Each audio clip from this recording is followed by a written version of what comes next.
Hey all, I've been asked by quite a number of people to do um, another little video um, around COVID, and I decided I will do one. Um, just give you a bit of an update on myself. Or for those of you that don't know, I mean, I was diagnosed recently. I've been experiencing the symptoms of this virus for probably about 12 days now.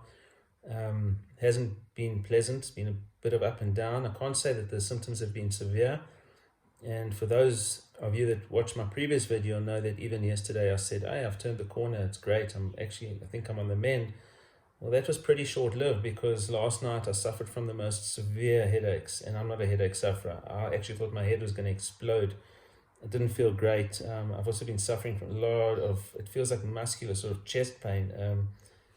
A lot of it, and it has been a very unpleasant 24 hours. So this virus seems to attack you in phases and stages, and it's sort of like a roller coaster ride, up and down. Good day, bad day, good day, bad day, and sometimes you don't know when it's going to end. But anyway, we go with emotions, and that's it. One of the reasons why I wanted to just speak to you about COVID is that I've been so angry. The last couple of weeks, I've been so angry because while many people are practicing social distancing and taking care as far as PPE goes and protecting themselves properly, there's a large amount of people there that are so complacent and they think it is a freaking, and I will use the word effing joke, and it is not. I've seen so many people out there going on group rides together and runs together, and they go for a barbecue here or get invited out for lunch here, etc. And let me tell you something, it's the most stupid freaking thing I've ever seen in my life, because this is not an illness that will discriminate. It doesn't give a hoot who you are. It doesn't care how strong, fit, fast you are. It doesn't care what kind of immune system you've got. It doesn't matter how stellar you've lived your life, that you're a non-smoker or a non-drinker. It doesn't matter whether you're healthy, whether you're sick, whether you're old, whether you're young. Because when it hits you, its only purpose is, I'm going to destroy you because I am the one that needs to survive. And that's exactly what this virus will do. And you do not know, as much as you think you do, you do not know how your body will respond to this infection. Absolutely won't. There's some people out there, I mean, I've got friends who are physicians. One of them works in ICU, and he told me that he's seen people in their 20s, 30s, and 40s who are so ill and really in such a bad way, some of them fighting for their lives, but they're young, they don't have underlying conditions, they're fit, they're healthy, etc. They exercise, let me tell you something, you've got no idea how your body's going to respond to it. I'm sure people think they do, but in the end you don't. I for one thought, I'm going to just knock the shit out of this thing. Well, it's been giving me a big fight. I've been fighting, and I'm not bad. There's people there that are far worse, and I've been sicker in my life, but it is not a pleasant situation to be in, and it really isn't something that you should take for granted that you're just going to eradicate it if it does invade you. That's the first thing I wanted to say. The second thing that I wanted to say is that aside from social distancing, etc., and obviously, wearing PPE and trying to protect yourself as much as possible, there are other things that you need to be doing, and that's that you actually need to be strengthening your immune system. Because let me tell you something, this virus is like going to war. You've got a body full of soldiers, and I hope you've got very good soldiers. I hope you've got the right freaking fighter jets and frontline super soldiers to take on this bug. But for those of you that are overtraining, in other words, doing way too much training and way too much intensity, that doesn't build your immune system. It freaking weakens your immune system. It's the most stupid thing. So while you should be strengthening your immune system, okay, you're actually weakening it. There's no races now. So just give it a break, chill, lay back. Mild training is absolutely fine. That's the first thing. The second thing is that people are sacrificing their sleep. They're working around the clock. They're going to bed late. Some people are out there partying. Sleep is so crucial for immunity. It's unbelievable. If that's what you're doing, you're putting yourself at even more severe risk. And then finally, on the nutrition side, well, people are not watching what they eat. People have started baking indoors more than they ever used to, eating a lot of rubbish, gaining weight, etc. Again, you're hampering your immune system.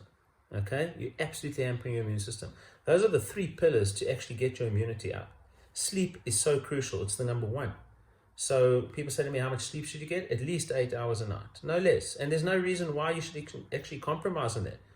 Oh, sorry, you're going to cut your training short. Doesn't matter. Cut it short. Rather sleep a little bit later and get your immune system up, get proper sleep. So sleep is so crucial. Number two, nutrition. Stop eating all the rubbish. Please focus on eating foods that are good for you, that fortify your immune system, nutrient-dense foods, etc., that are going to help you. And I'm not going to say when you get invaded by this virus, because it's going to happen. It is going to happen eventually. You will get it. Maybe not now, maybe not in 6 months, maybe a year, but you will get it. You will need to fight it off. You need a strong immune system to do that. Watch your nutrition. Okay, it plays a very vital role in strengthening the immune system. And then the third thing is, obviously, like I mentioned, no going mad with the exercise. There's no reason to overdo it right now. There's no races on. The most important thing is to focus, especially in countries like ours, where actually the rate of infection is starting to escalate at a rapid rate. You're seeing it. And the other day, one of my colleagues stood in a queue for 5.5 hours to get tested for COVID. Crazy. But that's the number of people that were being tested and the number of people that have been sick. So that's really what I wanted to say for now. Stop being bloody stupid. Stop putting yourself at risk into a melting pot for infection. Stop all the group training and all these group gatherings, and protect yourself as much as possible, because you're not going to run away from this thing. And believe me, you do not want to get it. Okay? Sure, some people, like I said, maybe slightly or maybe asymptomatic. That's actually even worse. Your body's not actually triggering a proper immune response to the virus. And then you're going around and you're infecting other people. And you infect one person and they infect 2 people or 1 person. And before you know it, it's hundreds and thousands. So it's very selfish to even think of doing such a thing. So that's it for now. I think just all I wanted to say is, stop taking stupid risks. Stop just thinking about yourselves. Think about others, and take care of yourselves. Not just for you, but for your families, for your friends. That's the way to do it. Don't think of this as a flu. It's not a flu. This is way worse than a flu. It's a novel virus. It hasn't been around for very long, and there's a lot about it we don't even know. We don't even know how it's going to mutate in the long run. We don't know how it's going to shift and shape itself, and we don't even know about reinfections.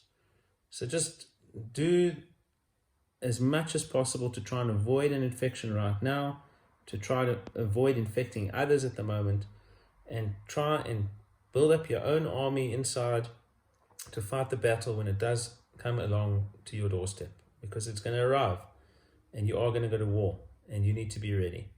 That's it for now. We'll probably do a webinar next week. I've been getting a lot of questions around, should I be training? When should I start training afterwards? We can talk about post-viral fatigue, because it can last many, many weeks even after infection, some people even months. I know quite a bit about that, and there are a lot of physicians that really understand it quite intimately. There's no sure science on it, but it will be quite interesting to see how I land up actually post-infection fatigue goes. We'll see. So stay safe. Have a good weekend all. We'll touch base next week. And take care.